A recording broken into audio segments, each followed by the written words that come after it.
Hey guys, what's up? It's Biscuit Boo Horror Reviews, and I'm here with a very special video because this year I'm participating in Hooptober on Letterboxd. For those of you who don't know about Hooptober, it is basically an annual event that happens every October, starts around mid-September, but every October there's a different criteria set up, and leading up to October you have to pretty much watch the films that fall within this criteria. The criteria, which I will read to you right now, consist of 6 countries, 8 different decades, 2 folk horror films, 4 horror films from 1981, 2 from your birth year, 2 haunted house films, the worst part 2 in a series that you can find, a film set in the woods, a kaiju or Kong film that is not Godzilla vs. Kong, 2 Hammer films, 3 films directed by a person of color or with a person of color as the lead actor, excluding people of Asian descent, 3 Asian horror films, and 1 film by Tobe Hooper, because there must always be a film by Tobe Hooper. With this criteria, I've created a list, and I've already started my Hooptober over on my Letterboxd, which I'll link in the description below if you guys want to follow me. But I figured I'd do like a weekly update. Every 7 or so movies, I'm gonna give an update and give short little minute-long reviews of each one, or try to keep it at least under a couple of minutes. And that's what I'm doing for October this year. Instead of doing my usual thing, which is where I will give recommendations on stuff for this year, I'm going to give you guys a bunch of little reviews. So let's just start this thing off with the first film I covered as part of Hooptober, which I'll say in the next segment because I'm blanking on it right now. So movie 1 for Hooptober 2021, Hooptober 8.0, as it is being called, is Night of the Ghouls from 1959. It's an Ed Wood film, and it takes care of one of the decades I have to cover. So that's 1 out of 8 decades, that being the 50s, of course. So Night of the Ghouls is a film that's been on my watch list for a very, very long time. I've always been a very big Ed Wood fan. I actually keep my VHS copy of Glen or Glenda nearby at all times in case I need it. That's a joke. I just have it on my little shelf right here. I also have a copy of Plan 9 on VHS around here somewhere, but I don't know where it is. And I also own Plan 9 on Blu-ray. Either way, I'm quite the fan of Ed Wood. I think he's a very interesting director, and I think he is very charming in how just awful his movies can be. And Night of the Ghouls is no different. Night of the Ghouls might probably be my favorite, or at least second favorite, Ed Wood film now, behind Plan 9. It's hard to beat Plan 9. Night of the Ghouls is basically about this phony spiritualist who is, contacting ghosts, but it's all fake, and he inadvertently ends up bringing the dead back from their graves. It's not exactly what it sounds like, because there's also some weird stuff in there about there being a mad scientist that lived on the same land 50 years ago, and he made monsters and stuff, but that's not really part of the plot. It's a very weird mishmash of ideas, and really this movie's mainly worth seeing for the 5-minute long seance sequence in which there is a ghostly trumpet, a man wearing a sheet pretending to be a ghost, skeletons, and just all kinds of wacky boo haunted house kind of corny bullshit that is just so charming. Night of the Ghouls is one I would highly recommend if you're a fan of Ed Wood and you haven't seen it. And to top it off, this one has an interesting bit of history behind it, because this film was shot in the late 50s and it was never released due to lab fees that Ed Wood never paid. So it was actually not released until the 1980s when it was released on VHS, which I think kind of adds to this film's, overall kind of charm and appeal. Also, the phony spiritualist, his name is Dr. Acula. So let that say what it will. Title number 2 for Hooptober is Ghost Story from 1981, which this checks off the box of 4 horror films released in 1981. This is the first of 4. So, basically, Ghost Story is a movie that I've known about for a very long time. It's one of those movies you hear about quite often in cult film circles when people ask, hey, what's a really spooky, underseen horror film? The one people bring up is either this or The Changeling, which The Changeling is obviously a very superior film to Ghost Story, but that doesn't mean Ghost Story isn't worth seeing. It's a very interesting film, basically about these four old guys who all share a dark secret, and when one of the guys, when one of the guys in the group, his son dies mysteriously, that guy's brother comes into town to deal with help with funeral arrangements and everything, and spooky stuff starts happening relating to this dark secret that they all hold. It's a little. I will say it's not the most original film. I do really like how ghosts, like how this film perceives, or not perceives, but kind of portrays ghosts. It kind of portrays them as like legit kind of wandering souls that live among us almost, in a weird way.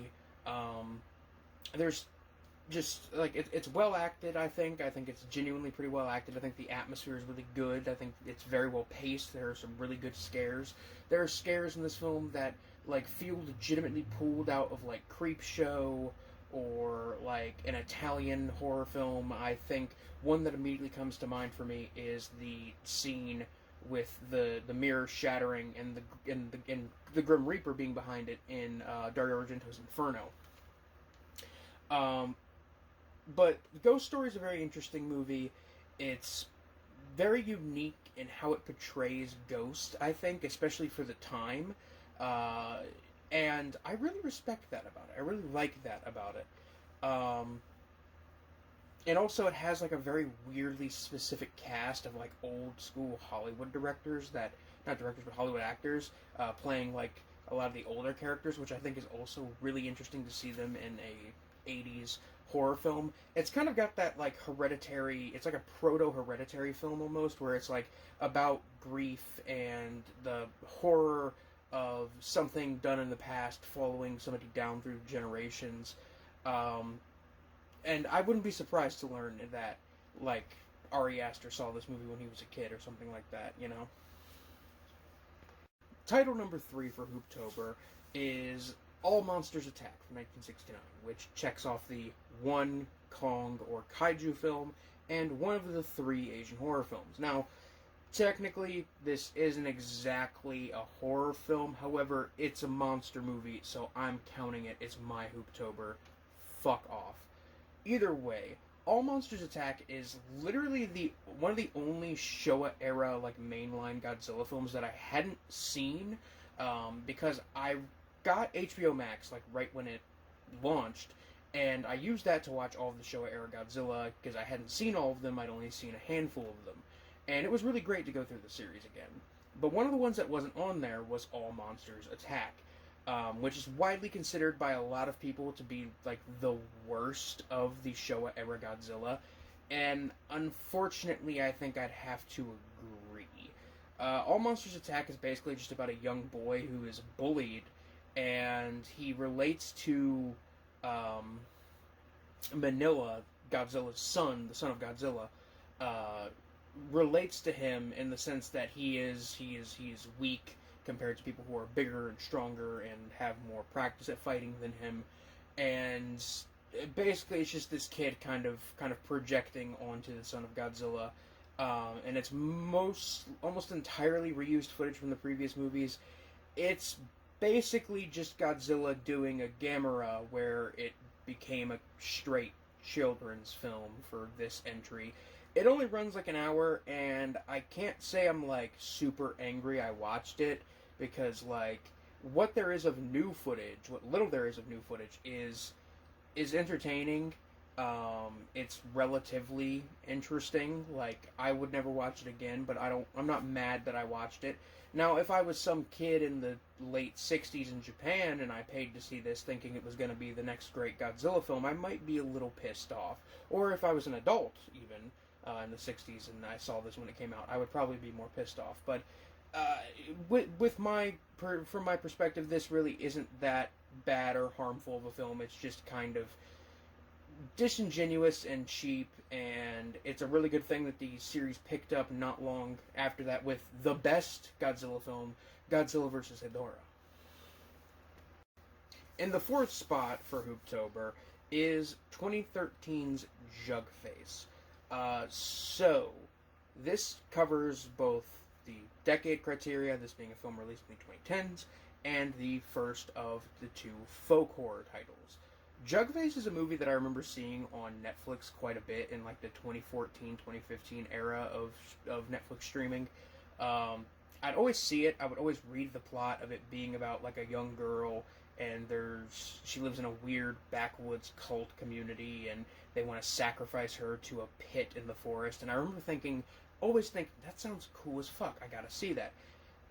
Here we are in 2021, and I finally watched Jugface. So how do I feel about it? Well, I think Jugface is a pretty cool movie, actually. I actually genuinely really like this movie.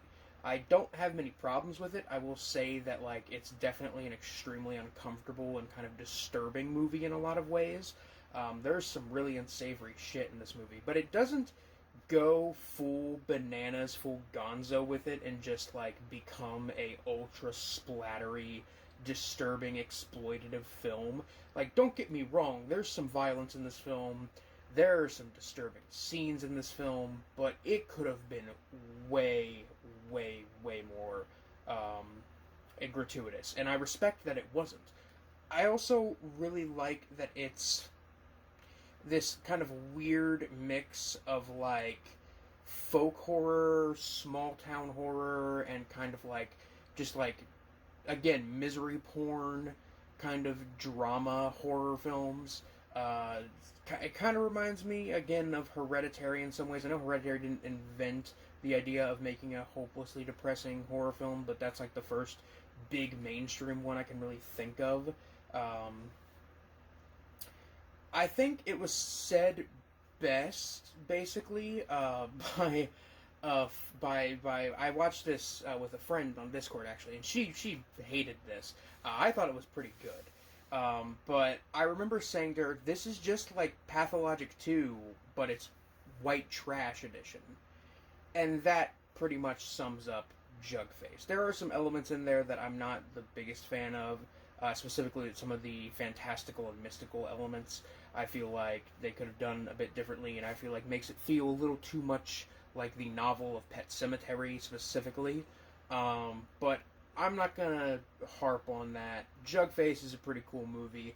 If you like folk horror, it's not a bad little flick, and it's also a directorial debut. And for a debut, it's not bad either. Title number 5 is The Fear from 1995. This hits the this checks another one off the list. To this one being for the 8 decades. This one being obviously the 90s. The Fear is a movie that I always remembered seeing at, like, the local Hollywood video. Because me and my family, we were a Hollywood video family. We weren't like those degenerates who went to fucking Blockbuster. Me and my family went to Hollywood video until they went out of business. And then, we did Blockbuster for a while until they went under too. But I always remembered seeing this specific VHS tape when I was looking through these sections as a kid, and the man with the wooden face always creeped me out, and I wondered what it was about. And now that it has a new remaster and Blu-ray from Vinegar Syndrome, I finally watched it, and I've got to say, this is like just as bad as I was expecting, considering how people have reacted to this film. And even then, I'm still kind of disappointed. The Fear is a mid-90s kind of psychological horror title, basically about a bunch of college students going to a cottage in the woods, and they end up they basically end up becoming victims of a killer wooden mannequin that has, like, manifested itself as their fears. And, like, this sounds interesting. This sounds like a slasher film, but it's not really a slasher film, because it's also, like, kind of trying to do character study shit with, like, all these characters having different traumas and they're exploring them. And again, if this were made today on a relatively decent budget, maybe with a better script, this could be the next big A24 film, unironically. This could be the next big, like, psychological horror film. But as it stands, The Fear mainly sucks because it's poorly written and acted. There's a weird subplot in there about like there being a rapist on the college campus, which doesn't really need to be there. It's just kind of there. There isn't really much in the ways of like violence or gore, so you can't really look at this film as like a trashy direct-to-video horror film and have some fun with it like you can with The Ice Cream Man, which is another VHS horror staple of video stores, I think. Another staple of video store, iconic covers that you would always see. Like, I swear to God, you walk into every fucking video store, they had a copy of The Fear, probably. At one point, they probably did. And that's because it's eye-catching. But as it is, The Fear is a really forgettable and just not very enjoyable film. It's mostly kind of boring. And I gotta say, I kind of regret watching it, which is not a common occurrence these days. Title number 6 is one of the two films from my birth year, which is 1997. I decided to finally get around to watching Stephen King's Night Flier. Night Flier is a movie that is another one of those movies that's kind of been on and off my watch list for years. I've always kind of wanted to check it out because the DVD artwork, the / poster artwork always looked interesting, but it kind of sells it almost as almost comedically. I think I feel like it's a little too over the top. But The Night Flier is basically a film about a sleazy tabloid reporter who is introduced to the audience in his very first scene, where he complains that an article he wrote about a mother murdering her infant son complained that they didn't include the photo of the dead baby along with his article that he wrote about it. That's how they introduced this character. This character is supposed to be the biggest scumbag ever, and he's really great. And he's really great at being a scumbag. He is legitimately detestable. And as it's going on, you're following this character, and you're like, man, what's going on with this guy? He's growing this weird obsession almost. His motivation is at a certain point, it stops being he's motivated by the fact that he's going to get the cover story or he's going to get a lot of money out of this. And it just becomes him obsessed with encountering and, hopefully maybe even apprehending or stopping the Night Flier. Which, the Night Flier, I haven't even gotten into him, is a serial killer who flies by personal plane, killing people on rural airstrips. And he may or may not be a vampire. Some people, like the main character, believe that he might be a vampire. Either way, it's just about a guy trying to catch a fucking serial killer in a private plane. It's a lot better than it sounds. It's pretty spooky. It's has a very nice fall kind of autumn feeling. It's very nostalgic feeling, even though I've never seen it until this point. Which is a weird thing in a lot of 90s Stephen King adaptations. They all feel very, very nostalgic, very perfect for the Halloween season. And it's kind of a shame that The Night Flier doesn't have a proper Blu-ray release yet, and that the DVD is out of print, because this is a really cool little movie. And it's one of those movies that not everybody's seen, but those who have seen it sing its praises like crazy, and I'm definitely doing that now. The Night Flier is probably within my top 5 Stephen King adaptations. The 7th, and at least for this update, final film for Hooptober is the second of the 3 Asian horror films I have to cover, which is Occult from 2009. So, this movie was on my watch list for a while. Always really wanted to check it out. Mainly because I didn't really know anything about the actual plot of the film, but I wanted to check it out because the director also is responsible for stuff like Carved the Slit-Mouthed Woman, Teke Teke, No Roy the Curse, and Grotesque. All movies I like to a certain extent, but most specifically No Roy the Curse. It's basically the Japanese equivalent of the Blair Witch Project. It's probably my favorite Japanese horror film. The fact that it doesn't have, at least as far as I know, a US Blu-ray release is kind of ridiculous because it's really, really good. But either way, that film genuinely like got under my skin and creeped me out quite a bit when I first saw it, and I think it holds up pretty well on subsequent rewatches. Occult is kind of, sort of a spiritual follow-up to it in the sense that it's a very similar kind of Asian horror film, a very similar kind of horror film. With Nowhere the Curse, the gimmick was, this is like a documentary. It's edited and shot like a cheap direct-to-video / TV produced documentary about a ghost story, about ghosts, about supernatural shit. That's kind of what Occult is going for as well, but I feel like Occult is like even more obtusely edited to the point where the movie just has this weird vibe going on. Also, the fucking music is just so, like, one of the weirdest soundtracks I have heard to an Asian horror film probably ever. It is fucking weird, and I really like it. It's like out of place at times, but it's so perfectly out of place that it just kind of works with the film. But I'm not even talking about the movie. Again, it's a mockumentary, found footage kind of horror film, basically about these people investigating this kind of mass murder that occurred a few years ago, where this guy kind of just went crazy and stabbed a bunch of people and then committed suicide, and his body was never recovered.